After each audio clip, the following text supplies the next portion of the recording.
దానియేలు గ్రంథము 11వ అధ్యాయము 32వ వచనము. తమ దేవుని ఎరుగువారు బలము కలిగి గొప్ప కార్యములు చేసెదరు. హల్లెలూయా. తమ దేవుని ఎరుగువారు బలము కలిగి గొప్ప కార్యములు చేసెదరు. దేవుని ఎరిగిన వారు ఏం చేయాలంట? గొప్ప కార్యములు చేయాలి. అంతేకాకుండా గొప్ప కార్యాలు కూడా చూడాలి, గొప్ప కార్యాలు పొందుకోవాలి. తమ దేవుని ఎరుగువారు గొప్ప కార్యములు చేయాలి, చూడాలి, పొందుకోవాలి. హల్లెలూయా. దేవుణ్ణి ఎరిగిన తర్వాత మన జీవితం పూర్తిగా మారిపోవాలి. ఎందుకంటే ఆ యొక్క బలమైన దేవుణ్ణి మనము ఆరాధిస్తున్నాము కదా. ఆ బలము గల గొప్ప కార్యాలు ఎవరి ద్వారా జరుగుతాయి అంటే ఆ గొప్ప దేవుని ద్వారానే జరుగుతాయి. తమ దేవుణ్ణి ఎరుగువారు బలము కలిగి గొప్ప కార్యములు చేసేదరు. ఎవరు బలము ద్వారా గొప్ప కార్యములు చేస్తారు? ఎవరు బలము ద్వారా గొప్ప కార్యములు చూస్తారు? ఎవరు బలము ద్వారా గొప్ప కార్యములు పొందుకుంటారంటే ఆ బలవంతుడైన దేవుని ద్వారానే. హల్లెలూయా. మన బలము కొద్దిదే, కానీ దేవుని యొక్క బలము సర్వశక్తి కలిగినది. హల్లెలూయా. మనము ఆరాధిస్తున్న దేవుడు సర్వశక్తి కలిగిన దేవుడు. హల్లెలూయా. ఆ యొక్క సర్వశక్తి ద్వారా మనము కార్యాలు చూడాలి. అందుకే దేవుని యొక్క వాక్యం సెలవిస్తుంది కదా, మీ యొక్క విశ్వాసము జ్ఞానయుక్తమైనది కాకుండా దేవుని యొక్క శక్తిని ఆధారము చేసుకుని ఉండాలి. హల్లెలూయా. మన విశ్వాసం ఎలా ఉండాలి? మన యొక్క జ్ఞానం కాదు, దేవుని యొక్క శక్తిని ఆధారము చేసుకొని ఉన్నప్పుడే ఆ యొక్క విశ్వాసము ద్వారా మనము గొప్ప కార్యములు చేస్తాము. మనలో గొప్ప విశ్వాసం ఉంటే గొప్ప కార్యాలు మనము చేయగలుగుతాము. ఎప్పుడైతే మన విశ్వాసంలో మనం సన్నగిల్లుతామో అప్పుడు గొప్ప కార్యాల గురించి మనం ప్రార్థన చేయలేము, గొప్ప కార్యాల గురించి మనం ఎక్స్పెక్టేషన్ కూడా చేయలేము. ఎందుకంటే మనము మన బలము చూసుకుంటే మనం ఏమి పొందుకోలేము, ఏమి కూడా చేయలేము.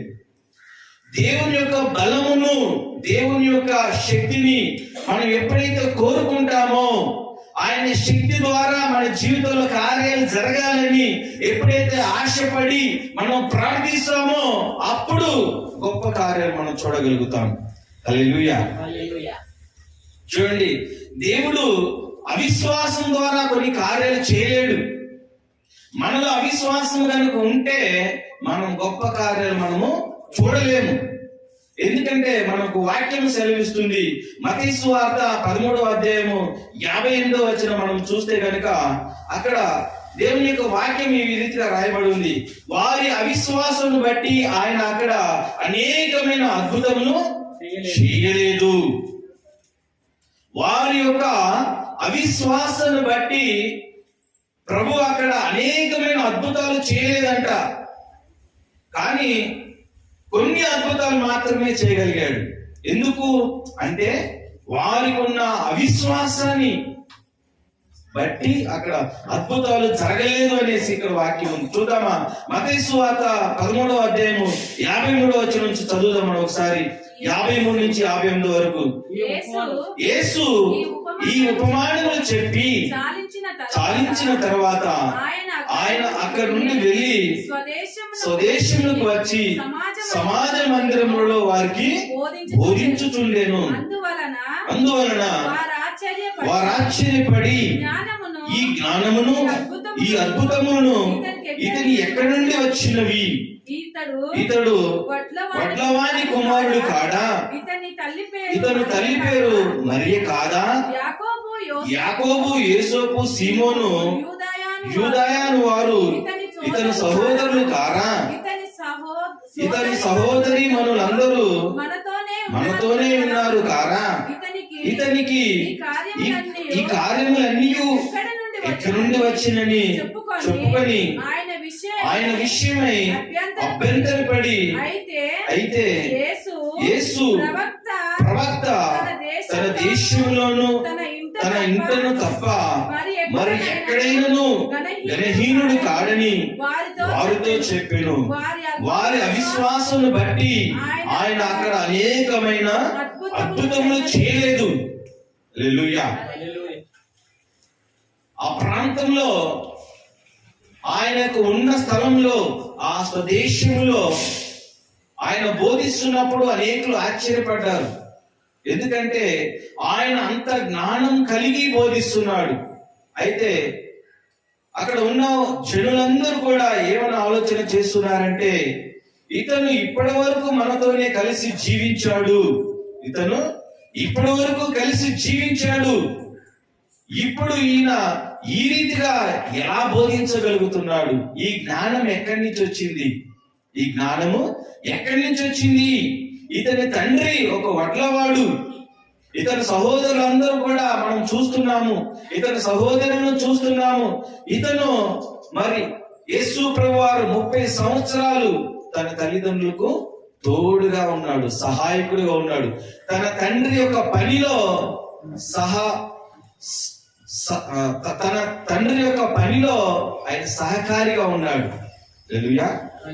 తన తండ్రి యొక్క పనిలో యేసు ప్రభువారు సహకారిగా ఉన్నాడు.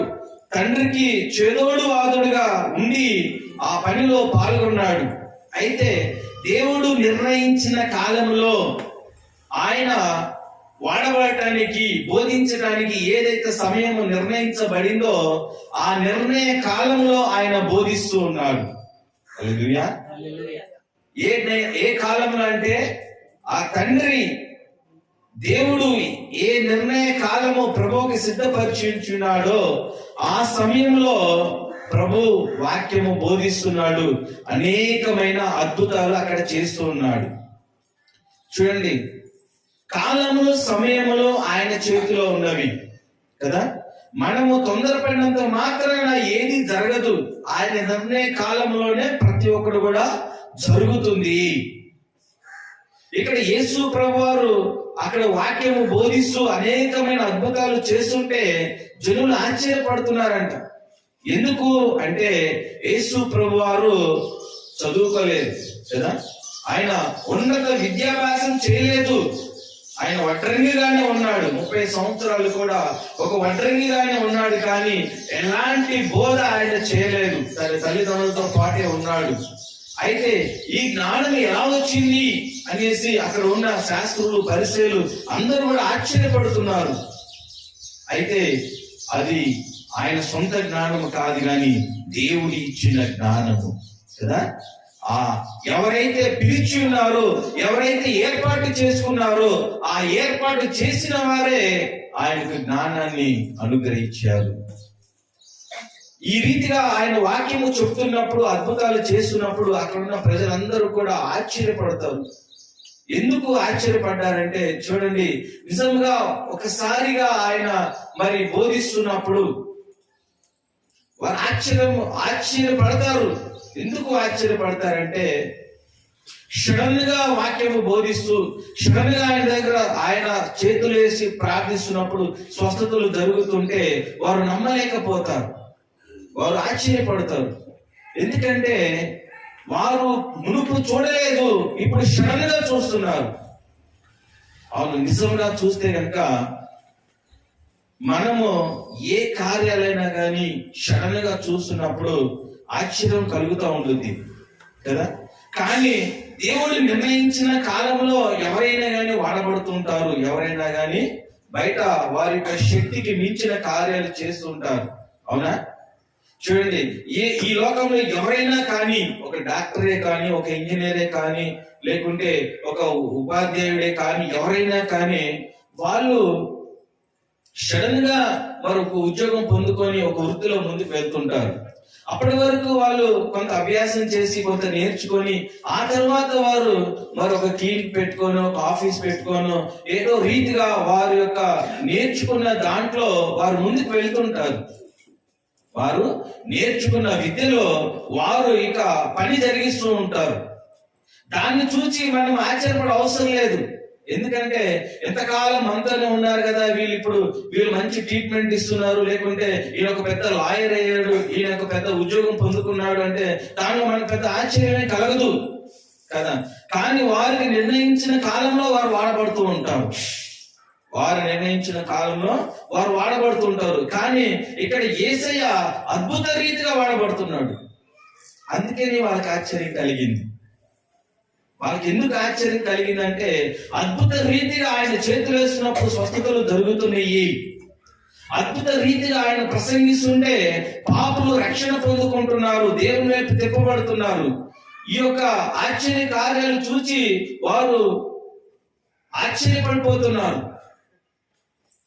దేవుడు ఆశ్చర్య కార్యాలు జరిగించే దేవుడు. అయితే దాన్ని నమ్మకపోతే మనం ఆ అద్భుతాన్ని మనం పొందుకోలేము. దేవుడు అద్భుతమైన కార్యాలు ఎప్పుడైనా ప్రారంభించవచ్చు. ఒక టైం అంటూ ఏం లేదు, ఒక సమయం అంటూ ఏది కూడా లేదు. తన అద్భుత కార్యము జరిగించడానికి ఒక సమయం అంటూ ఏది లేదు.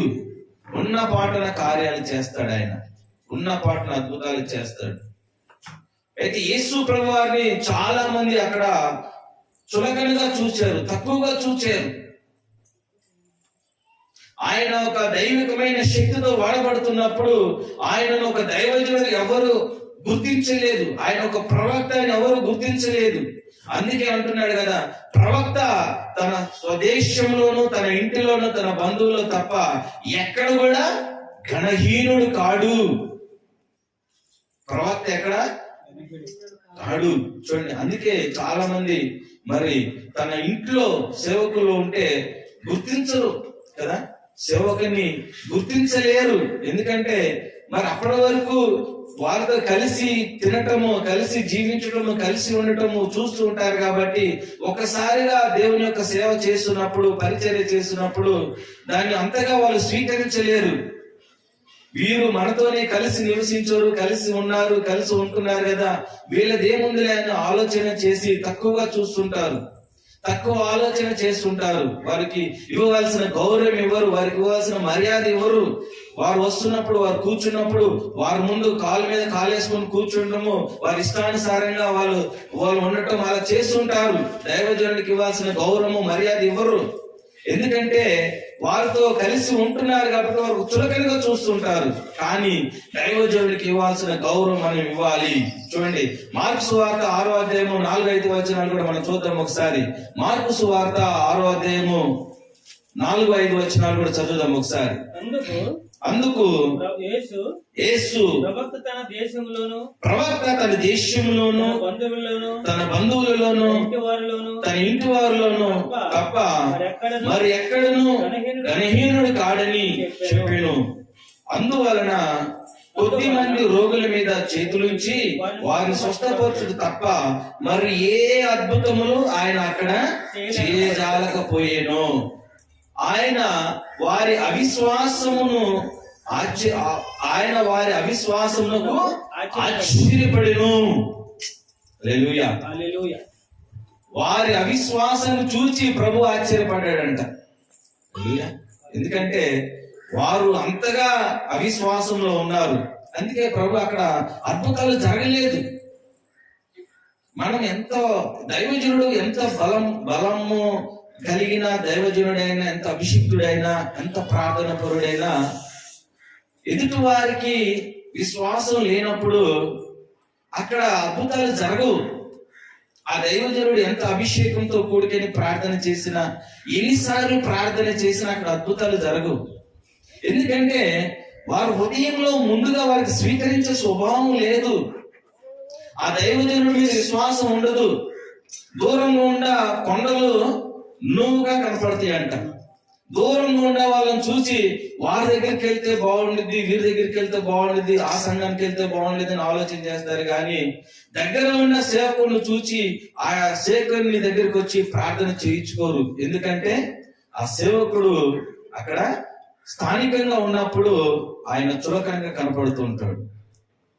కాబట్టి ప్రవక్త తన దేశంలో గణపరచబడడు, కానీ ఇతర దేశాల్లో, ఇతర ప్రాంతాల్లో, ఇతర సంఘాలలో, ఇతర ప్రాంతాల్లో గొప్పగా దేవుని అద్భుతాలు చేయగలుగుతాడు. హల్లెలూయా. ఎందుకో తెలుసా? వారి విశ్వాసాన్ని బట్టి ఆ దైవజనుడి యొక్క అభిషేకం అక్కడ బలంగా పనిచేసింది. హల్లెలూయా. నిజంగా మేము కడప వెళ్ళినప్పుడు, కడప ప్రాంతానికి అక్కడ వెళ్ళినప్పుడు దేవుడు బలమైన అభిషేకం ఆ సంఘంలో కురిపించాడు. బలమైన అభిషేకం. అక్కడ ఆత్మ అసలు జనముల మీద అల్లాడింది. నూతనమైన అభిషేకం. అనేకులు భాషలు పొందుకున్నారు, వరాలు పొందుకున్నారు. అనేక మందికి విడుదల కలిగింది. మరి మొన్న ఈ రీసెంట్ గా కూడా ఉప్పరపల్లి ప్రాంతానికి వెళ్ళినప్పుడు అక్కడ ఒక కుటుంబానికి ప్రార్థన చేస్తే దేవుడు ఆ యొక్క కుమారుడికి పూర్తి విడుదల ఇచ్చాడు. దురాత్మ శక్తుల నుండి విడుదల కలిగించాడు. దురాత్మ శక్తుల నుంచి పూర్తి విడుదల ఇచ్చాడు. దేవుడు విశ్వాసము కలిగి ఎవరైతే స్వీకరిస్తారో వారి పట్ల అద్భుతాలు చేస్తాడు దేవుడు. విశ్వాసం లేకుండా మనం ఎంత పెద్ద దైవజనుడి దగ్గరికి వెళ్ళినా, ఎంత ప్రవక్త దగ్గరికి వెళ్ళి మనం ప్రార్థన చేసుకున్నా మన జీవితం మారదు. అద్భుతం ఎక్కడ ఉందో తెలుసా? మన విశ్వాసంలోనే ఉంది. అందుకే ప్రభు అంటున్నాడు చూడండి, ఇక్కడ 6వ వచనంలో 5వ వచనంలో చూడండి, ఆయన వారి అవిశ్వాసములకు ఆశ్చర్యపడును. అక్కడ కొన్ని అద్భుతాలు జరిగించాడు కానీ అనేకమైన అద్భుతాలు జరిగించలేదంట. అనేకమైన అద్భుతాలు అక్కడ చేయలేకపోయాడు. ఎందుకు చేయలేకపోయాడు? ఎందుకు జరగలేదు అంటే ఆయన శక్తి లేకనా, ఆయన అభిషేకం లేకనా అంటే కాదు. వారి యొక్క అవిశ్వాసాన్ని బట్టి అక్కడ అద్భుతాలు జరగలేదు. యేసు ప్రభు వారు లాజరు చనిపోయినప్పుడు లాజరు దగ్గరికి వెళ్తే తన సహోదరులు మార్తా మరియలు అంటారు కదా, ప్రభువా నీవు ఇక్కడ ఉన్నట్టే నా సహోదరుడు చనిపోయేవాడు కాదు అనేసి అనేవాళ్ళు. అప్పుడు ప్రభు ఒక మాట అంటాడు, మీరు ఇప్పుడు నమ్మినా గాని ఇప్పుడు కూడా మీరు అద్భుతం చూస్తారు. మీరు నమ్మితే ఇప్పుడు కూడా మీరు అద్భుతం చూస్తారు అనేసి ప్రభు మాట సెలవిస్తాడు. అయితే వారు ఆ మాటను స్వీకరిస్తారు. వారు ఆ మాటని స్వీకరించిన తర్వాత ప్రభు వెళ్ళి ఆ 4 రోజుల క్రితం చనిపోయిన లాజరు బయటకు రా అన్నప్పుడు లాజరు బయటకు వచ్చాడు. అయితే అది ఎవరు విశ్వాసం ద్వారా అద్భుతం జరిగింది? ఇప్పుడు లాజరు చనిపోయినాడు. లాజరులో విశ్వాసం పనిచేసిద్దా? విశ్వాసం పనిచేయదు. మృతులలో ఎలాంటి విశ్వాసం పనిచేసిద్ది? ఏ విశ్వాసం పనిచేయదు. వాళ్ళు మృతులై ఉన్నారు. అయితే సజీవులుగా ఉండి ఎవరైతే ప్రార్థన చేస్తుంటారో వారి విశ్వాసాన్ని బట్టి కార్యం జరుగుతుంది. హల్లెలూయా. అక్కడ మార్తా మరియలు నమ్మారు కాబట్టి యేసు ప్రభువారు ప్రార్థించినప్పుడు ఆ మృతులలో ఉన్న లాజరు లేచి బయటకు వచ్చాడు. హల్లెలూయా. ఈరోజు నీ పరిస్థితి ఎక్కడైనా గాని నీ చేయి జారిపోయినట్టుగా, మృతమైనట్టుగా ఉందా, అక్కడ నువ్వు విశ్వాసాన్ని చూపించు. ఆ మరణంలో కూడా జీవాన్ని కలగచేస్తాడు దేవుడు. ఎక్కడైతే నీకు బలహీనత కనపడుతుందో అక్కడ దేవుడు బలాన్ని ఇస్తాడు. ఎక్కడైతే నువ్వు జీరోలాగా ఉన్నావో, అక్కడైతే నీకు శూన్యం కనపడుతుందో అక్కడ అద్భుత రీతిగా శక్తిని దయచేస్తాడు దేవుడు. ఎందుకంటే నువ్వు చూపిస్తున్న విశ్వాసాన్ని బట్టి నువ్వు కార్యాన్ని చూస్తావు. అందుకే మనకి ఏం కావాలంటే విశ్వాసం అనే వరము కావాలి.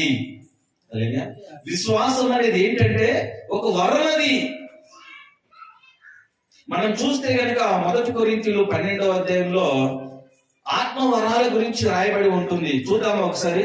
1 కొరింథీయులు 12వ అధ్యాయము 4వ వచనం నుంచి 9వ వచనం వరకు చదువుదామా? 1 కొరింథీయులు 12వ అధ్యాయము 4వ వచనం నుంచి 11వ వచనం వరకు. కృపావరములు నానా విధములుగా ఉన్నవి గాని ఆత్మ ఒక్కడే, మరియు పరిచర్యలు నానా విధములుగా ఉన్నవి గాని ప్రభువు ఒక్కడే. నానా విధములైన కార్యములు కలవు గాని అందరిలోనూ అన్నిటినీ జరిగించు దేవుడు ఒక్కడే. అయినను అందరి ప్రయోజనము కొరకు ప్రతి వానికి ఆత్మ ప్రత్యక్షత అనుగ్రహింపబడుచున్నది.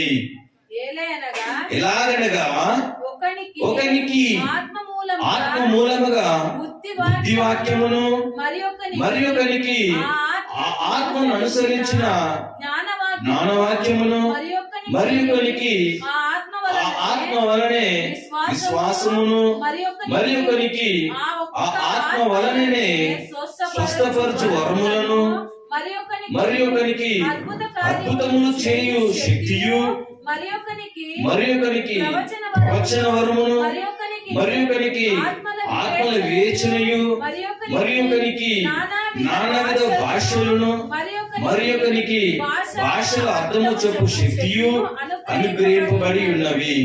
అయినను వీటన్నిటిని ఆ ఆత్మ యొక్కడే తన చిత్తము చొప్పున ప్రతి వానికి ప్రత్యేకంగా పంచి ఇచ్చుచు కార్యసిద్ధి కలిగజేయుచున్నాడు. హల్లెలూయా. విశ్వాసము అనేది ఒక వరము అని మనం ఇక్కడ చూసి ఉన్నాము. ఆత్మ వరములలో విశ్వాసం అనేది ఒక వరము. అయితే ఈ వరాన్ని ఎవరిస్తారు? ఆత్మ దేవుడు ఇస్తాడు. ప్రతి వానికి తన చిత్తము చొప్పున పంచి ఇస్తాడంట. ఎందుకు అంటే తన కార్య అభివృద్ధి కోసము. అందుకే మనం ఆత్మ వరాలను అత్యాసక్తితో ఆపేక్షించాలి. దేవుణ్ణి వరాలు ఎలా అడగాలంట? ఆసక్తితో అడగాలి వరములను. మనలో విశ్వాసము తక్కువ అవుతున్నప్పుడు, ప్రభువా నీ యొక్క విశ్వాసం అనే వరము నాకు దయచేయి. ఏమని అడగాలి? అన్ని కార్యాల కన్నా గాని ఇప్పుడు గొప్పది ఏంటంటే విశ్వాసము.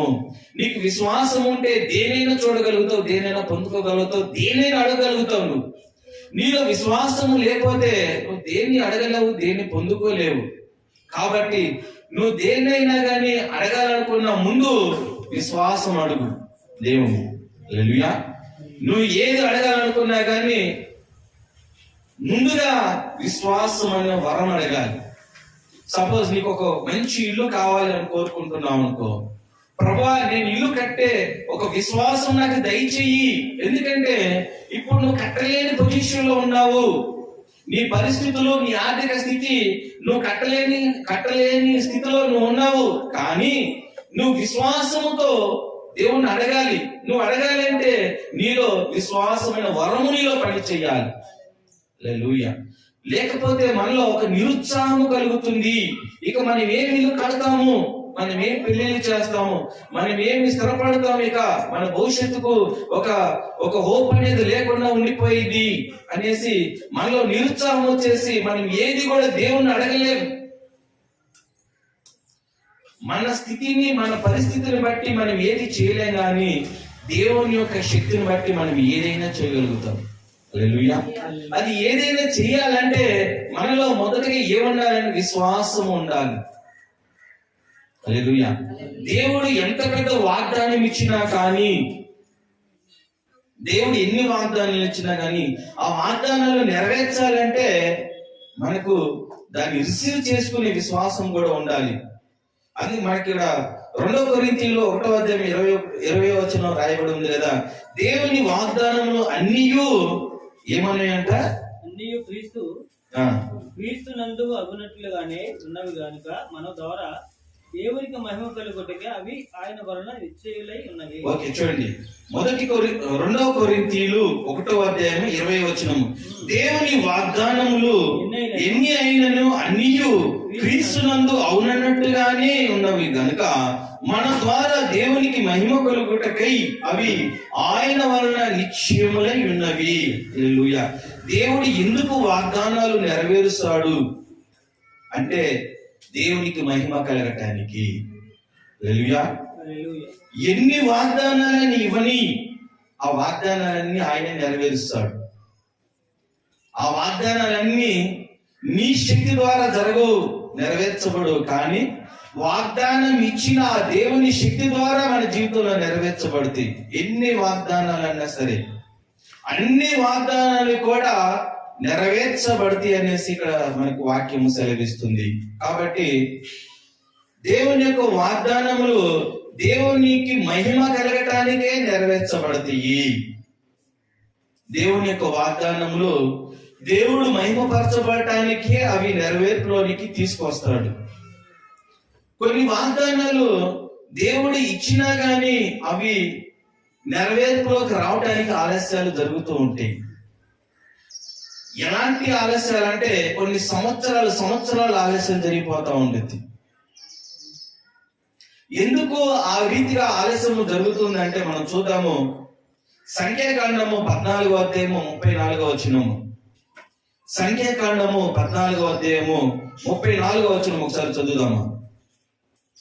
సంఖ్యాకాండము 14వ అధ్యాయము 34వ వచనం.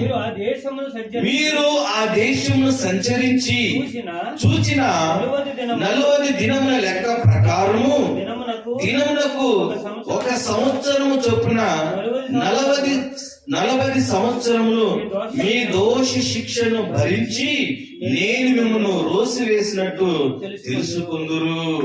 హల్లెలూయా. 40 దినాలకు దేవుడు 40 సంవత్సరాలు ఆలస్యం చేశాడు. హల్లెలూయా. 40 దినాలకు అంటే దినానికి 1 సంవత్సరం చొప్పున దేవుడు ఆలస్యం జరిగించాడు. ఒక్క రోజు ఆయన యందు విశ్వాసం చూపితే 1 సంవత్సరం వెనకెళ్ళిపోయింది. వారు 40 రోజులు అవిశ్వాసం చూపించారు. 40 రోజులు 40 సంవత్సరాలు వాళ్ళకి ఆలస్యం జరిగింది. దేవుడు వారి జీవితంలో వాగ్దానం ఇచ్చాడు. హల్లెలూయా.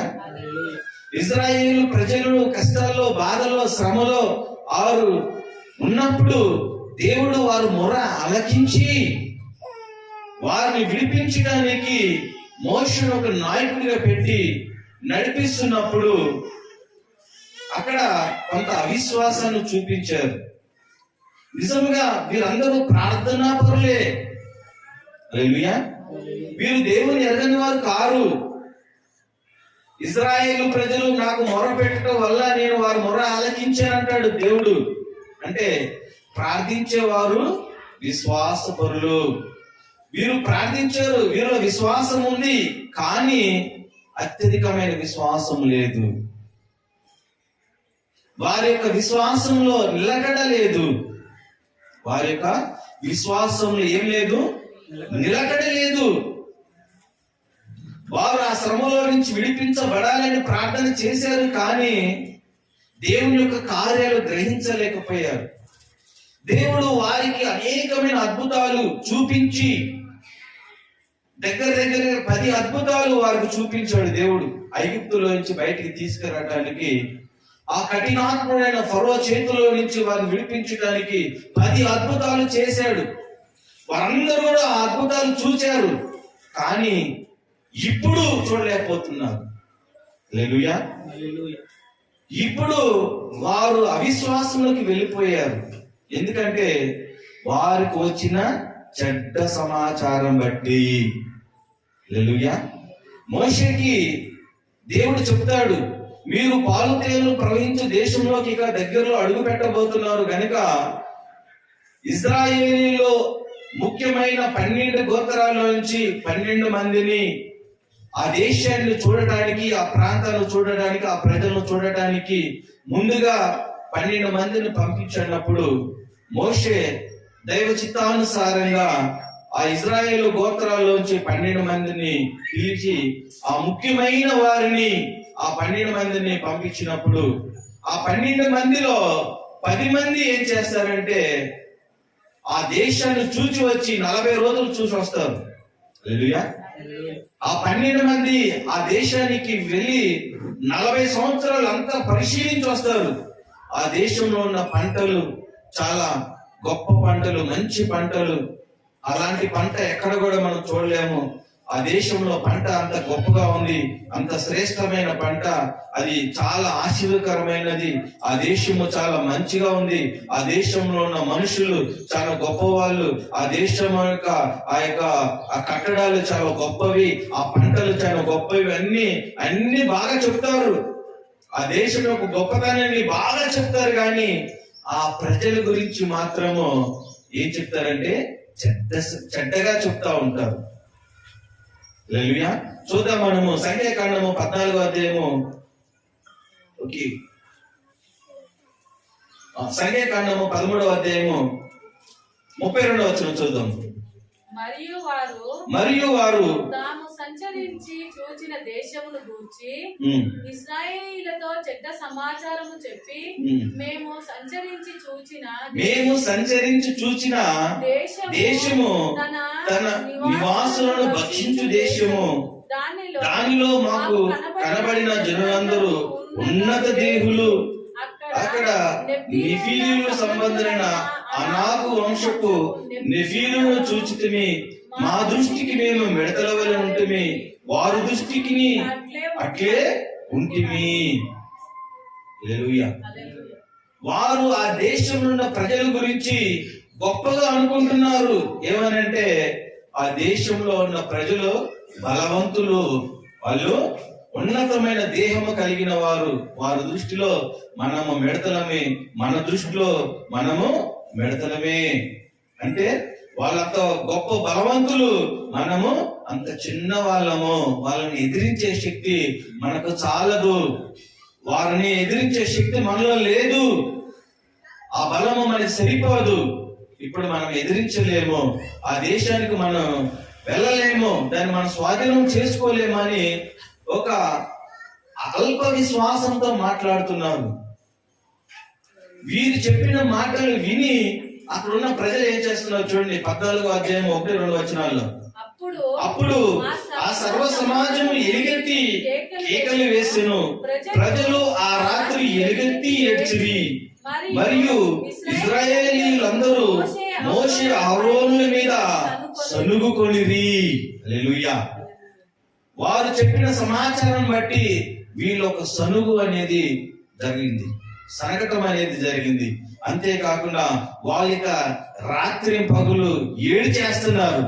ఎందుకంటే ఆ ఐగుప్తులో ఉన్నా గానీ ఎట్టొగట్ట ఆ యొక్క శ్రమలోనైనా గానీ మనము ఆ పని చేసుకుంటూ మనం జీవించే వాళ్ళం కదా. ఇప్పుడు ఈ యొక్క ఉన్నత దేహులకు కంటపడితే వారు మనల్ని చంపేసేస్తారు కదా, ప్రాణాలు పోతాయి, మన ప్రాణాలు పోతాయి. ఆ ఐగుప్తులో ఉన్నా గానీ మనం ఎలాగోలా బతికే వాళ్ళము, ఇప్పుడు వారి చేతిలో పడి మనం చచ్చిపోవాలా అని మోషే మీద సనుగుతున్నారు. ఎందుకు మోషే మమ్మల్ని తీసుకొచ్చావు, వాళ్ళకి బలి ఇవ్వడానికే తీసుకొచ్చావా అని మోషే అహరోనుల మీద సనుగుతున్నారు. ఎందుకు అంటే వారికి వినపడిన సమాచారము అలాంటిది.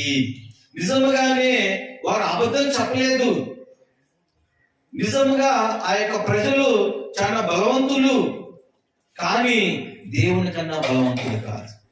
హల్లెలూయా. ఏ దేవుడైతే వీరికి వాగ్దానం ఇచ్చాడో ఆ వాగ్దానం ఇచ్చిన ఆ దేవుని కన్నా వాళ్ళు బలవంతులు కాదు. హల్లెలూయా. అనేకమైన అద్భుతాల ద్వారా ఇప్పుడు వారు బయటకు వచ్చారు.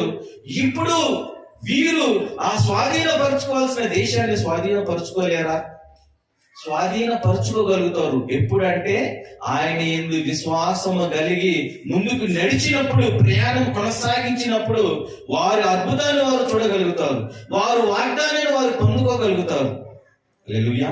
మనకు కూడా చాలా మంది చెప్తా ఉంటారు, నీకు ఈ రోగం తగ్గదమ్మా, నీకు ఈ రోగం తగ్గదు. డాక్టర్ దగ్గరికి వెళ్ళి హాస్పిటల్ మనం చూపించినప్పుడు రిపోర్ట్లు మనకు అబ్నార్మల్ గా వచ్చేస్తాయి కదా. మన శరీరంలో ఏదో చెడిపోయినట్టుగా, ఏదో ఖరాబ్ అయినట్టుగా, వాల్యూస్ అన్ని తక్కువ ఉన్నట్టుగా అన్ని రిపోర్టులో మనకు వచ్చేసింది. దాన్ని చూసి మనం కంగారు పడద్దు. ఆ వైద్యులు చెప్పే మాటలను బట్టి మనము నమ్మొద్దు. ఎందుకంటే నిన్ను స్వస్థపరిచి యెహోవాను నేనే అంటున్నాడు. నేను పొందిన దెబ్బల ద్వారా మీకు స్వస్థత కలుగుతుంది అంటున్నాడు. నేను పొందిన గాయములు మీకు స్వస్థత. హల్లెలూయా. అయితే మనం దేవుని వాక్యం నమ్మాలి కానీ రిపోర్టులు నమ్మొద్దు. దేవుడు ఆ యొక్క డాక్టర్లు చెప్పే సమాచారం మనం నమ్మొద్దు. ఇతరులు మనమంటే గిట్టని వారు, మనమంటే అసూయపడేవారు, మనమంటే మన అభివృద్ధిని నోచుకొని వారు, మన ఆశీర్వాదాన్ని చూచి ఓర్వలేని వారు అనే మాటలు మనం చూచి వారు విని, ఆ మాటలు విని మనము అది నమ్మొద్దు. మన పిల్లలంటే చాలా మంది గిట్టదు కదా. కాకి పిల్ల కాకి ముద్దు, అంతే కదా. ఎవరి పిల్లలు వాళ్ళకి ముద్దు. మన పిల్లలు మనకి చక్కగానే కనపడతారు, ఇతరులకు మాత్రము మనలో ఉన్న మన పిల్లల్లో ఉన్న దోషాలు కనపడతాయి, వాళ్ళ చెడుతనం కనపడుద్ది. అప్పుడు వాళ్ళు చెప్పిన మాటలను బట్టి వాళ్ళ మీద మనం ఏ యాక్షన్ తీసుకోవద్దు. వెంటనే వాళ్ళని కొట్టడము, తిట్టడము, వాళ్ళని అలా చేయటం, ఇలా చేయటం, వాళ్ళని టార్చర్ పెట్టడం, వాళ్ళు చేయకూడదు. వాళ్ళని శిక్షించడం వానికి ప్రయోజనకరమే, కానీ వాడు మరణించేంత వరకు కొట్టకూడదు. పిల్లలకు భయభక్తులు రావాలంటే ఖచ్చితంగా తల్లిదండ్రులు దండించాల్సిందే, కొట్టాల్సిందే, కానీ వారు మరణించేలా కొట్టకూడదు. అందుకే ఇతరులు చెప్పే సమాచారం మనం ఎప్పుడు విని కూడా అది ఫైనల్ అనుకోకూడదు. ఎందరో చెప్తూ ఉంటారు మనకి చెడ్డ సమాచారాలు, అనేకమైన అనుమానాలు కలిగి చేసేలాగిన అనేక రీతిగా మనతో మాట్లాడుతూ ఉంటారు, లేనిపోయి చెప్తా ఉంటారు, చూడని కూడా చెప్తా ఉంటారు, ఊహించుకొని చెప్తా ఉంటారు కొంతమంది. అవి మనం నమ్మకూడదు. చెడ్డ సమాచారం మనకు వినబడినప్పుడు మనం దాన్ని నమ్మకూడదు. ఎందుకంటే మన దేవుడు వాగ్దానం చేస్తే దాన్ని ఆయనే నెరవేరుస్తాడు. మనలో శక్తి లేకపోవచ్చు, కానీ దేవుడు దాన్ని నెరవేరుస్తాడు. కానీ ఇక్కడ చూడండి, మనం చూస్తే కనుక సంఖ్యాకాండం 14వ అధ్యాయము 24వ వచనం చూద్దాం ఒకసారి. నా సేవకుడైన కాలేబు మంచి మనస్సు కలిగి పూర్ణ మనస్సుతోను నన్ను అనుసరించిన హేతు చేత అతడు పోయిన దేశంలో అతన్ని ప్రవేశపెట్టెదను. హల్లెలూయా. కాలేబు తన పూర్ణ మనస్సుతో ఒప్పుకున్నాడు. ఏమనంటే మనం ఖచ్చితంగా ఆ దేశాన్ని స్వాతంత్రించుకుంటాము. మనము ఖచ్చితంగా ఆ దేశాన్ని మనం స్వతంత్రించుకుంటాము. ఎలా తెలుసా? అది మన బల ద్వారా కాదు, మన బలము ద్వారా కాదు, కానీ ఆ దేవుని బలము ద్వారా మనము దాన్ని స్వాధీనపరుచుకుంటాము. ఇప్పటి వరకు ఇవి జయించుకుంటూ వచ్చామంటే ఇవన్నీ మన బలం ద్వారా జరిగినాయా? కాదు కదా. ఆ దేవుని బలమే ఇన్ని సంవత్సరాలు మనల్ని అరణ్యంలో పోషించుకుంటూ వచ్చి ఆయన యొక్క పరలోక ఆహారమును మాకు మన్నాగా ఇచ్చి, ఆయన బండలోని నీళ్ళిచ్చి మన దాహాన్ని తీరుస్తూ, మన ఆకలి తీరుస్తూ మనం నడిపిస్తున్నాడు కదా. ఇప్పుడు ఆ శత్రువుల చేతిలో ఎలా చిక్కిస్తాడు మనల్ని? మన దేవుడు మనకి అన్యాయం చేసే దేవుడు కాదు. శత్రువు బలవంతుడిగా ఉండొచ్చు, కానీ ఆ శత్రువు కన్నా బలమైన వాడు మన దేవుడు. హల్లెలూయా. కాబట్టి మన బలాన్ని మనం నమ్ముకోవద్దు, ఆయన యందు విశ్వాసము కలిగి మనం ప్రయాణం చేద్దాము. దేవుడు మనకు తోడుగా ఉంటాడు అని అక్కడ ఉన్న ఆ జనులందరూ కూడా, ఆ సర్వ సమాజానికి కాలేబులు, యోషువలు ఒక ధైర్యాన్ని కలుగ చేశారు. హల్లెలూయా. 10 మంది ఒక చెడ్డ సమాచారం చెప్పినా గాని కాలేబు, యోషువలు ఇద్దరు మాత్రము దేవుని యొక్క విశ్వాసము ద్వారా మాటలు పలికి ఉన్నారు. అందుకే విశ్వాసపు ఒప్పుకోలు చాలా ముఖ్యము. హల్లెలూయా. విశ్వాస ఒప్పుకోలు కార్యము జరగక ముందు కాదు, కార్యము జరిగిన తర్వాత కాదు, కానీ జరగక ముందే నువ్వు విశ్వాసంతో పలకాలి. హల్లెలూయా. కార్యము చూచిన తర్వాత కాదు. అందుకే అంటారు తోమాతో, చూచి నమ్మిన వారి కంటే చూడక నమ్మిన వారు ధన్యులు. మనము విశ్వాసముతో చూచి మాట్లాడాలి. హల్లెలూయా. ముందుగా ఏ ఆశీర్వాదం మన కోసం దాచి ఉంచున్నాడో దాన్ని మనము డ్రీమ్ కలిగి ఉండాలి, దాన్ని మన మనసులో ఊహించుకోవాలి. దాన్ని ఏ విధంగా మనం స్వాధీనపరుచుకోబోతున్నాము, అక్కడ మనం ఎలా ఉండబోతున్నాము, అక్కడ మనకు ఏ విధమైన దేవుడు నివాసాలు ఏర్పాటు చేశాడు. ముందుగానే దేవుడు ఇశ్రాయేలుకు వాగ్దానం ఇస్తాడు. ఏమనంటే, మీరు కట్టని పురములను, మీరు నాటని తోటలు మీరు స్వాధీనము చేసుకుంటారు. దేవుడు అన్ని సిద్ధపరిచి అక్కడికి నడిపిస్తున్నాడు. ఆయన ఎప్పుడైతే వాగ్దానం చేస్తాడో, వాగ్దానము చేసినప్పుడే అంతా ప్రిపేర్ అయిపోయి ఉంది. హల్లెలూయా. దేవుడు సిద్ధపరచకుండా ఏ మాట కూడా ఇవ్వడు. హల్లెలూయా. ఆయన సిద్ధపరిచిన తర్వాతే నీకు వాగ్దానం ఇస్తాడు. ఆ వాగ్దానం నువ్వు నమ్మాలి. హల్లెలూయా. సిద్ధపరచకుండా దేవుడు ఏ మాట ఇవ్వడు. ఆయన మాట ఇచ్చాడంటే ఖచ్చితంగా నెరవేర్చి తీరుస్తాడు. కానీ మన యొక్క అల్ప విశ్వాసాన్ని బట్టి ఆయన మనసు కూడా మార్చుకుంటాడు. హల్లెలూయా. మన యొక్క అల్ప విశ్వాసాన్ని బట్టి ఆయన మనసు కూడా మార్చుకుంటాడు. చూద్దాము మనం ఒకసారి 14వ అధ్యాయము 30వ వచనం చదువుదాం. 14వ అధ్యాయం 30వ వచనము.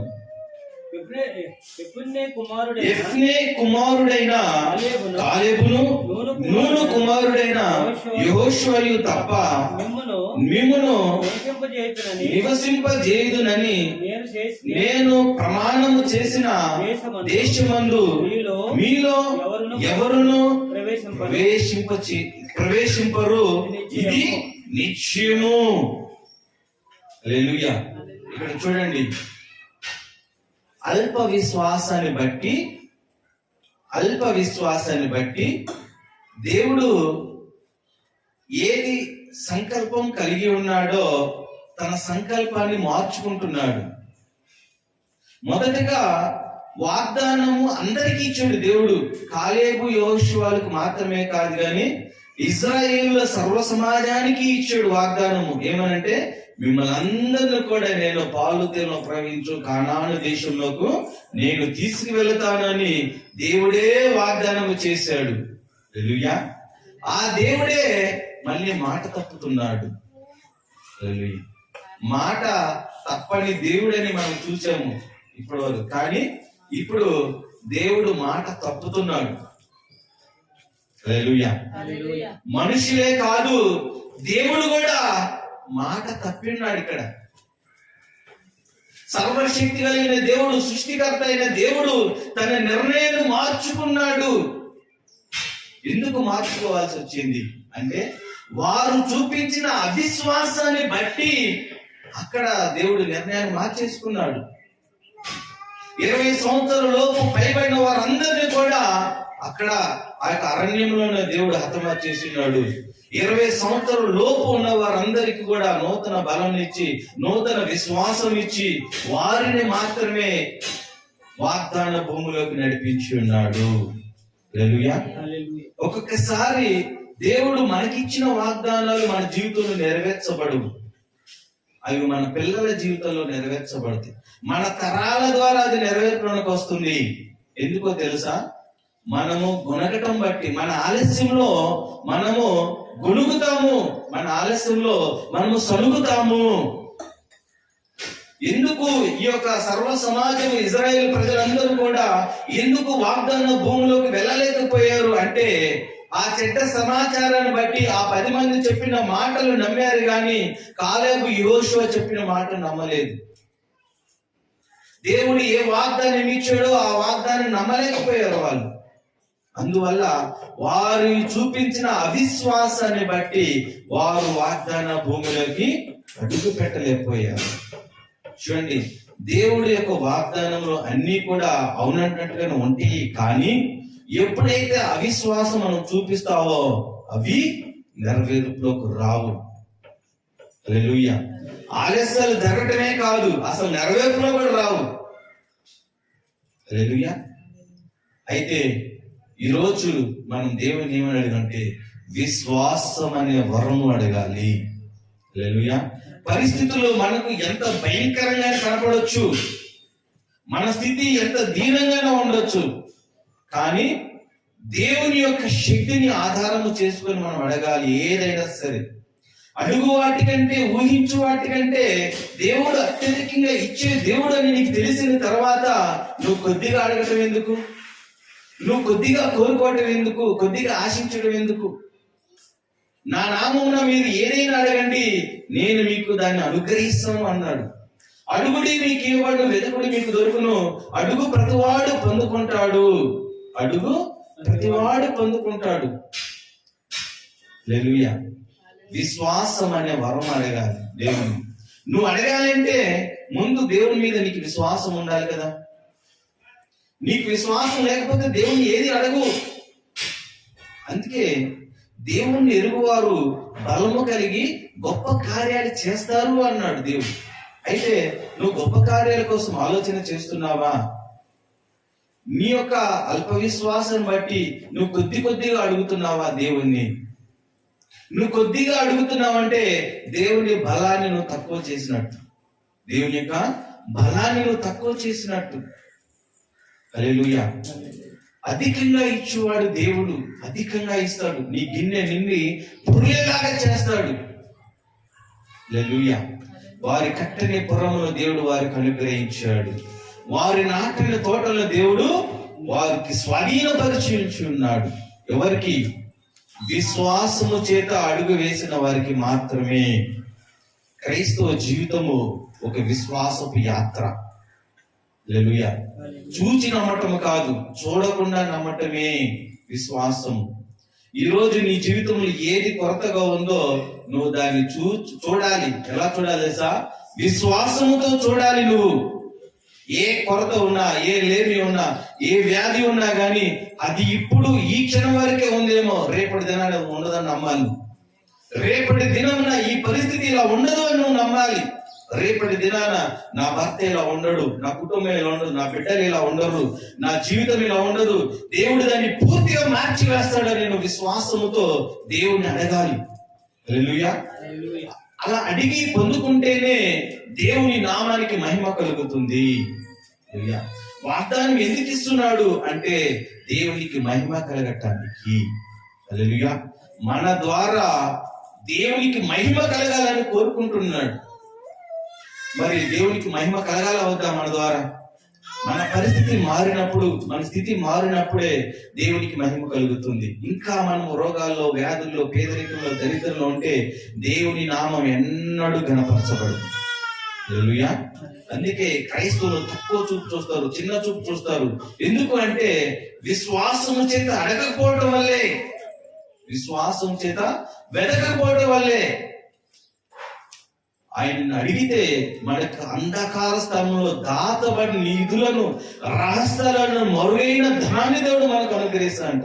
ఎక్కడైతే దాచబడి ఉందో ఆ దాచబడినది దేవుడు మనకి ఇస్తాడంట. హల్లెలూయా. విలువైన వాటిని మనం ఎలా వెతుకుతాము? చాలా శ్రద్ధతో వెతుకుతాము కదా. అడగటం కూడా అలానే అడగాలి. దేవుణ్ణి శ్రద్ధగా అడగాలి, జాగ్రత్తగా వెతకాలి, జాగ్రత్తగా అడగాలి ప్రభువుని. హల్లెలూయా. చూద్దాము ఇంకా మనం వాక్య భాగంలో ముందుకు వెళ్దాము. యెషయా రాసిన గ్రంథము 38వ అధ్యాయము 1 నుంచి 6 వచనాలు చూద్దాము. యెషయా గ్రంథము 38వ అధ్యాయము 1 నుంచి 6 వచనాలు చూస్తే కనుక మనకి ఇక్కడ యెషయా గ్రంథం 38వ అధ్యాయము 1 నుంచి 6 వచనాలు. ఆ దినములలో హిజ్కియాకు మరణకరమైన రోగము కలగగా ప్రవక్తయు ఆమోజు కుమారుడైన యెషయా తన యొద్దకు వచ్చి నీవు మరణమగుచున్నావు, బ్రతుకోవు గనుక నీవు నీ ఇల్లు చక్కబెట్టుకున్నని యెహోవా సెలవిచ్చున్నాడని చెప్పగా అతడు తన ముఖమును గోడ తట్టు తిప్పుకొని యెహోవా యథార్థ హృదయుడైన సత్యముతో నీ సన్నిధిని నేనెట్లు నడుచుకుంటునో నీ దృష్టికి అనుకూలముగా సమస్తమును నేనెట్లు జరిగించుతునో కృపతో జ్ఞాపకము చేసుకోమని హిజ్కియా నీళ్లు విడుచుచు యెహోవాను ప్రార్థింపగా యెహోవా వాక్కు యెషయాకు ప్రత్యక్షమై ఇలాగు సెలవిచ్చును, నీవు తిరిగి హిజ్కియా యొద్దకు పోయి అతనితో ఇట్లనను, నీ పితరుడైన దావీదునకు దేవుడైన యెహోవా నీకు సెలవిచ్చున్నదేమనగా నీవు కన్నీళ్లు విడుచుట చూచితిని, నీ ప్రార్థన నేను అంగీకరించి ఉన్నాను, ఇంకా 15 సంవత్సరములు ఆయుష్యమును నీకు ఇచ్చేదను, మరియు ఈ పట్టణమును నేను కాపాడుచు నిన్నును ఈ పట్టణమును అష్షూరు రాజు చేతిలో పడకుండా విడిపించేదను. హల్లెలూయా. హిజ్కియాకు మరణకరమైన వ్యాధి వచ్చిందంట. ఎలాంటి వ్యాధి? మరణకరమైన వ్యాధి వచ్చింది. అయితే దేవుని యొక్క ప్రవక్త యెషయా వచ్చి చెప్తాడు కదా, హిజ్కియా ఇక నీకు మరణకాలం దగ్గరికి వచ్చేసింది, ఇక నీ ఇంటిని నువ్వు చక్కపరచుకో. నీ టైం దగ్గరలో ఉంది. దేవుని దగ్గరికి, దేవుని యొక్క నివాసానికి నువ్వు చేరుకోవాల్సిన సమయం దగ్గరలో ఉంది కనుక నీ ఇంటిని నువ్వు చక్కపరుచుకో. నీ బాధ్యత ఏదైనదో దాన్ని నువ్వు పూర్తి చేయి. ఆలస్యం లేకుండా నువ్వు ఏది చేయాలనుకున్నావో అది చేసేసేయి. నీ పిల్లలకి వివాహాలు చేయాల్సి ఉందా, అది వివాహాలు చేసేయి. లేకుంటే నీ రాజ్యాన్ని వేరే వాళ్ళకి అప్పచెప్పాల్సి ఉందా, నీ పిల్లలకి ఇవ్వాల్సిన బాధ్యతలు ఏమో ఉన్నాయా, వారికి ఇచ్చేసేయి. ఎందుకంటే ఇక నీకు సమయం లేదు. ఇక నువ్వు త్వరపడు అని దేవుడు చెప్తున్నాడు అని యెషయా వచ్చి చెప్తాడు. హల్లెలూయా. హల్లెలూయా. ఇది యెషయా ఇక హిజ్కియాకు ఇది మంచి సమాచారమా, చెడ్డ సమాచారమా? చూడండి, నువ్వు త్వరగా మరణించబోతున్నావు అని చెప్తుంటే ఇప్పుడు హిజ్కియాకి దుఃఖాన్ని కలగ చేసిందా, సంతోషాన్ని కలగ చేస్తుందా? దుఃఖాన్ని కలగ చేస్తుంది. హల్లెలూయా. ఇప్పుడు ఎవరైనా కానీ దీర్ఘాయుష్ ఉండాలని కోరుకుంటారు, కానీ త్వరగా వెళ్ళిపోవాలని ఎవరు కోరుకోరు కదా. తరతరాలు చూడాలనుకుంటూ ఉంటారు, అనేకమైన ఆశలు ఇంకా చూడాలనుకుంటారు. నిజంగా దేవుని దీర్ఘాయుషు అడగటం అనేది చాలా ప్రాముఖ్యమైనది. మనకు మరణకరమైన వ్యాధి, మరణకరమైన ఒక పరిస్థితి రాకమునిపే దేవుణ్ణి అడగాలి. ప్రభువా నాకు దీర్ఘాయుష్యును అని అడగాలి. నీ మాటను బట్టి నువ్వు నీతిమంతుడు అని, నీ మాటను బట్టి నువ్వు మరి ఆయుష్ కలిగిన వాడు అని దేవుని యొక్క వాక్యం సెలవిస్తుంది. నీ మాట ఏ విధంగా నువ్వు పలుకుతావో ఆ రీతిగా నీ మాటను దేవుడు నెరవేరుస్తాడు. ఇక్కడ చూడండి, ఇశ్రాయేలు ప్రజలు అవిశ్వాసము ద్వారా వారు పలికిన మాటలకు వారు అక్కడ హతమార్చబడ్డారు. వాగ్దాన భూమిలోకి వెళ్ళలేకపోయారు. కానీ హిజ్కియా కూడా ఒక చెడ్డ సమాచారం వచ్చింది. భయంకరమైన మాట ఆయనకి వినపడ్డది.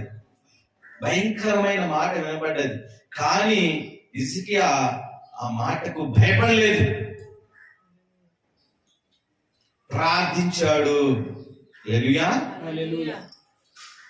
అవిశ్వాసముతోని, పిరికితనముతోని తాను తొందరపడలేదు, కానీ దేవుని పాద సన్నిధి దగ్గర కూర్చున్నాడు ఆయన. హల్లెలూయా. ఈ రోజు నీ పరిస్థితి ఏ రీతిగానే ఉండొచ్చు. నీ చెయ్యి జారిపోతున్నట్టుగా అవకాశం నీకు కనపడుతుందేమో. నువ్వు ప్రార్థించు, ఆ అవకాశం నీకు మాత్రమే దేవుడు దక్కిస్తాడు. హల్లెలూయా. నీకు రావాల్సిన ఆశీర్వాదం నీ చేతిలో దాటనేవాడు దేవుడు. అది నువ్వు పొంది నువ్వు అనుభవించేలాగిన దేవుడు నీ ఆయుష్ను పొడిగిస్తాడు. హల్లెలూయా. ఈ రోజు డాక్టర్లు నీకు ఏం చెప్పినా, లేకుంటే నీ యొక్క పరిస్థితి ఎంత దారుణంగా నీకు కనపడుతున్నా గాని, నీ పరిస్థితి ఎంతగా నీకు చిన్నగా, నువ్వు తక్కువగా కనపడుతున్నా గాని, నువ్వు పెద్దగా ఊహించుకోవాలి. నీ ఊహ పెద్దగా ఉండాలి. నీ కోరికని సిద్ధింపచేసి నీ ఆలోచన యావత్తును నేను సఫలపరుస్తా అంటున్నాడు. నీ హృదయ వాంఛను నేను తీరుస్తానంటున్నాడు దేవుడు. హల్లెలూయా. హిజ్కియాలో గొప్ప హృదయ వాంఛ ఏంటంటే, నేను ఇంకనూ బ్రతకాలి, ఇంకనూ జీవించాలి, ఇంకనూ నేను ఆశీర్వాదము చూడాలి. ఇప్పటితో నా ఆశీర్వాదం ఆగకూడదు, ఇక్కడితోని ఇంకా నేను చూడవలసింది చాలా ఉందనేసి దేవుని యొక్క పాదాలు పట్టుకున్నాడు. హల్లెలూయా. కన్నీటితో ప్రార్థన చేశాడంట. ఎలా ప్రార్థన చేశాడు? కన్నీటితో ప్రార్థనలో మోకరించాడంట. ఆయన మోకరించి కన్నీటితో ప్రార్థన చేసినప్పుడు ఆ ప్రార్థన దేవుడు విన్నాడు. హల్లెలూయా. ఏ యొక్క ప్రవక్త, యెషయా ప్రవక్త వచ్చి ఈయన భయపడేలాగిన ఒక సమాచారం చెప్పి ఉన్నాడో అదే ప్రవక్త నోటి నుంచి ఒక శుభకరమైన మాటను విడుదల చేశాడు దేవుడు. హల్లెలూయా. నీకు విరోధముగా ఉన్న వారందరూ కూడా దేవుడి నీ పక్షముగా ఉండేలాగా చేసేస్తాడు. నీ పక్షమున ఆయన యుద్ధము చేస్తాడు. నువ్వు మొరపెట్టినప్పుడు నీ పక్షాన ఆయన వాదిస్తుంటాడు, నీ పక్షాన ఉంటాడు ఆయన. నీకెవరు లేరని నువ్వు బాధపడుతున్నావా, కుంగిపోతున్నావేమో, కానీ దేవుడు నీకు తోడుగా ఉంటాడు. ఆయన ఒక తండ్రిలాగా నిన్ను ఆదరిస్తాడు, ఒక తల్లిలాగా నిన్ను ముదిమి వచ్చేలాగా నిన్ను ఎత్తుకొని నిన్ను ముద్దాడి నిన్ను నడిపిస్తూ ఉంటాడు. ఆయన అరచేతిలో నిన్ను పట్టుకుంటాడు. ఆయన ఈ రోజు నీకు ఎవరు లేరని బాధపడుతున్నావా? నీకు సహాయం చేసావా? నీకు తోడుగా ఎవరు లేరని నువ్వు కుంగిపోతున్నావేమో, కానీ దేవుడే నీకు బలము. హల్లెలూయా. దేవుడే నీకు ఆశ్రయము, దేవుడే నీ యొక్క అండ. ఎవరు అండ నీకు లేదని నువ్వు కుంగిపోతున్నావో, ఆ సర్వశక్తి కలిగిన దేవుడే నీకు అండగా ఉంటాడు. జీసస్. ఇక్కడ చూడండి, హిజ్కియా అంత పెద్ద సమాచారం వచ్చినా గాని భయపడ్డా? భయపడలేదు. మనకు పిరికితనము గల ఆత్మను దేవుడు ఇవ్వలేదు. ఏమిచ్చాడు? నిగ్రహము కలిగిన, ధైర్యము కలిగించే ఆత్మనిచ్చాడు. ఏ సమాచారం మనకు వినపడుతున్నా మనం భయపడొద్దు. హల్లెలూయా. ఏ విషయంలో కుంగిపోవద్దు. మనం కుంగిన వేళ మనము చేతగాని వరం అయిపోతాం. కుంగిపోతే మనం ఏం చేయలేము. అదే ప్రార్థిస్తే దేవుడు హృదయాన్ని మార్చుకుంటాడు. హల్లెలూయా. ఏ వాగ్దానం ఇచ్చి ఇశ్రాయేలు ప్రజలను నడిపించుకోకుండా అక్కడే హతమర్చాడు, దేవుడు ప్రార్థన ద్వారా ఏ వాగ్దానము దేవుడు యెషయా ద్వారా హిజ్కియాకి ఇచ్చాడో ఆ వాగ్దానము నెరవేర్చకుండా దేవుడు మనసును మార్చుకున్నాడు. హల్లెలూయా. ప్రార్థన దేవుడి నిర్ణయాన్ని మార్చివేసేసింది. ప్రార్థన, విశ్వాసము కలిగిన ప్రార్థన దేవుని యొక్క నిర్ణయాన్ని మార్చివేసింది. దేవుని యొక్క ప్రణాళికను మార్చివేసింది. అవిశ్వాసముతో ఇశ్రాయేలు ప్రజలు దేవుని యొక్క వాగ్దానంలోకి ముందుకు వెళ్ళలేకపోయారు. దేవుని యొక్క వాగ్దానం దేవుడే తిప్పుకునేలాగిన వారు అవిశ్వాసం కలిగి ఉన్నారు. కానీ ఒక్క వ్యక్తి మాత్రము విశ్వాసముతో తను మళ్ళీ తిరిగి 15 సంవత్సరాలు జీవించి ఉన్నాడు. ఎన్ని సంవత్సరాలు? 15 సంవత్సరాలు దేవుని నుంచి మళ్ళీ తిరిగి ఆయుష్ పొందుకున్నాడు. హల్లెలూయా. ఏది కోల్పోయినా ప్రార్థన ద్వారా మళ్ళీ తిరిగి పొందుకోవచ్చు. హల్లెలూయా. నువ్వు ప్రార్థించి విశ్వాసములో నువ్వు ఎదురు చూస్తే, విశ్వాసం ద్వారా ఎదురు చూడాలి. నువ్వు ఏది ఆశిస్తున్నావో, ఏది కోరుకుంటున్నావో అది నీ చెంతకు చేరుతుందని నువ్వు విశ్వసించాలి. సమయం అయిపోతుందని, పరిస్థితులు చేజారిపోతున్నాయని, మనుషులు మనం విడిచిపెట్టేశారని ఎన్నడూ కూడా అల్ప విశ్వాసంలోకి వెళ్ళొద్దు. హల్లెలూయా. వాగ్దానమును దేవుడు ఖచ్చితంగా నెరవేర్చి తీరుస్తాడు. ఆలస్యం జరిగిద్దేమో, కానీ అల్ప విశ్వాసము రానియద్దు. హల్లెలూయా. అల్ప విశ్వాసము ద్వారా వాగ్దానం పొందుకోలేము, స్వతంత్రించుకోలేము. ఆలస్యము జరిగినా గానీ దేవుడు తన కార్యాన్ని జరిగిస్తాడు. చూడండి, ఇశ్రాయేలు ప్రజలు ప్రార్థించక, దేవుని దగ్గర అడగక ఎన్ని సంవత్సరాలు, 40 సంవత్సరాలు వాగ్దాన భూములు అడుగు పెట్టలేకపోయారు. ఎడతెగిని ప్రార్థన ఒకరోజు మన జీవితంలో అది మనకు దేవుడి నుంచి జవాబు తీసుకొస్తుంది. ఎడతెగిని ప్రార్థన దేవుని యొక్క వాగ్దానం మనం నెరవేర్పులోనికి తీసుకొస్తుంది. హిజ్కియా కన్నీటితో, భారముతో ప్రార్థించి ఉన్నాడు. తన జీవితాన్ని మార్చుకున్నాడు. ఈరోజు మనం ప్రార్థించి విశ్వాసం ద్వారా మన జీవితాన్ని ఎందుకు మార్చుకోకూడదు? హల్లెలూయా. మన పరిస్థితులు హిజ్కియా లాగా అంత మరణకరంగా ఉన్నాయా? చూడండి, అది ఆ మరణకరమైన రోగము ఏ వైద్యం ద్వారా తగ్గదు. ఏ వైద్యుడి ద్వారా తగ్గనిది ప్రార్థన ద్వారా ఆయన తగ్గించుకున్నాడు కదా. హిజ్కియా ప్రార్థన చేసి తగ్గించుకున్నాడు. ఈరోజు ప్రార్థన చేసి దేవుడి నుంచి స్వస్థత ఎందుకు నువ్వు పొందుకోవు? నీ కుటుంబాన్ని నువ్వు ఎందుకు కట్టుకోలేవు? నీకున్న ఆర్థిక స్థితి నువ్వు ఎందుకు మార్చుకోలేవు? ప్రార్థన చేసి. క్రియలు లేని విశ్వాసము మృతము.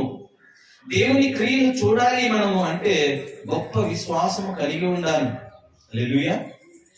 నీ బలము, నీ యొక్క శక్తి, నీ జ్ఞానము, నీ చదువు, నీ ఉద్యోగం చిన్నగా ఉండొచ్చు, కానీ దేవుడు పెద్ద దేవుడు. హల్లెలూయా.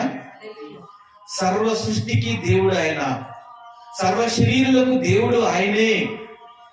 నీ సహోదరుని హెచ్చించిన దేవుడు, నీ సహోదరుని ఆస్వాదించిన దేవుడు నిన్ను ఆస్వాదించడా?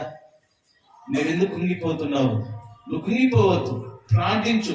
నీ పట్ల నా కలిగి ఉన్న ప్రణాళిక వేరు. నీ జీవితంలో ఆశీర్వాదము ఇంకను ఆలస్యం అవుతుందంటే దేవుడు ఇంకను ఒక ఉన్నతమైన ఉద్దేశం కలిగి ఉన్నాడు. హల్లెలూయా. అంతేకాని దేవుడు నీ పట్ల ఏదో ఒక పక్షపాతం చూపిస్తున్నాడని ఎప్పుడు అవిశ్వాసంలోకి వెళ్ళొద్దు. అవిశ్వాసం చూపిస్తే గనక మన వాగ్దానాన్ని స్వతంత్రించుకోలేము. కానీ దేవుడు మనం అవిశ్వాసము చూపించిన ఆయన మాట తప్పని దేవుడు కాబట్టి అది మన తరంలో చేయకపోయినా కానీ మన తర్వాత తరంలో దాన్ని జరిగిస్తాడు. అయితే మన తర్వాత తరాలు చూడటము ధన్యమా, మనము చూడటము ధన్యమా అంటే మనము ప్రార్థించిన మనము చూడటమే ధన్యం కదా.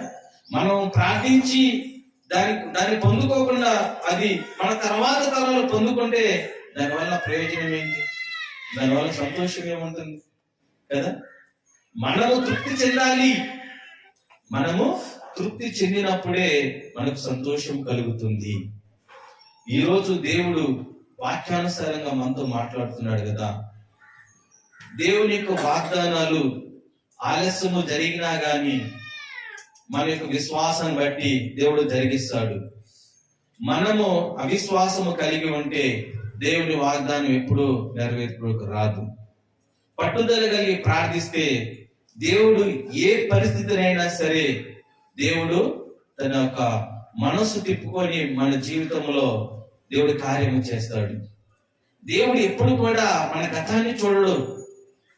దేవుడు మన గతాన్ని చూడడు, మన ప్రస్తుతాన్ని చూస్తాడు. దేవుడు ప్రస్తుతం నువ్వు ఏ విశ్వాసం కలిగి ఉన్నావో, ఎలాంటి విషయాల మీద ఆసక్తి చూపుతున్నావో ఆ విషయాలలోనే దేవుడు పనిచేస్తాడు. నువ్వు గతములో చేసిన దేని మీద దేవుడు ఫోకస్ చేయడు. హల్లెలూయా. అందుకే అంటాడు కదా, నేనే నా చిత్తానుసారంగా నీ పాపమును నేను జ్ఞాపకము చేసుకొనను, వాటిని నేను క్షమించి ఉన్నాను. ప్రభు మాట్లాడుతున్నాడు. గతంలో నువ్వు ఎలా జీవించి ఉన్నావో, ఈ రోజు వరకు నిన్నటి వరకు నువ్వు ఎలా జీవించి ఉన్నావో, దేవుడికి విధేయుడిగా జీవించి ఉన్నావా, అవిశ్వాసిగా జీవించి ఉన్నావా, దేవుని యందు భయభక్తులు లేకుండా జీవించి ఉన్నావేమో. కానీ దేవుడు వాటి ఏటిని కూడా లక్ష్య పెట్టడు. ఈ రోజు నువ్వు తీసుకునే నిర్ణయము, ఈ రోజు నువ్వు కలిగిన విశ్వాసాన్ని బట్టి, ఈ రోజు నువ్వు విశ్వాసం ద్వారా ప్రార్థన చేసిన దాన్ని బట్టి దేవుడు కార్యము చేస్తాడు. గతంలో చేసిన పొరపాట్లు, పాపములు, తప్పిదములు దేవుడు జ్ఞాపకము చేసుకొని నీకు ఏ శాపము కూడా దేవుడు ఇవ్వడు. ఇంకా నువ్వు నీ మీద ఏలుబడి చేస్తున్న శాపమునే దేవుడు ఇప్పుడు ఆశీర్వదకరంగా దేవుడు మారుస్తాడు. హల్లెలూయా. కాబట్టి విశ్వాసం కలిగి ఉన్నాము. దేవుని యొక్క అద్భుత కార్యములు మన జీవితంలో జరుగులాగిన మనము గొప్ప విశ్వాసంతో ప్రార్థన చేద్దాము. దేవుని యొక్క వాక్యాన్ని దీవించును గాక. ప్రార్థన చేద్దాం.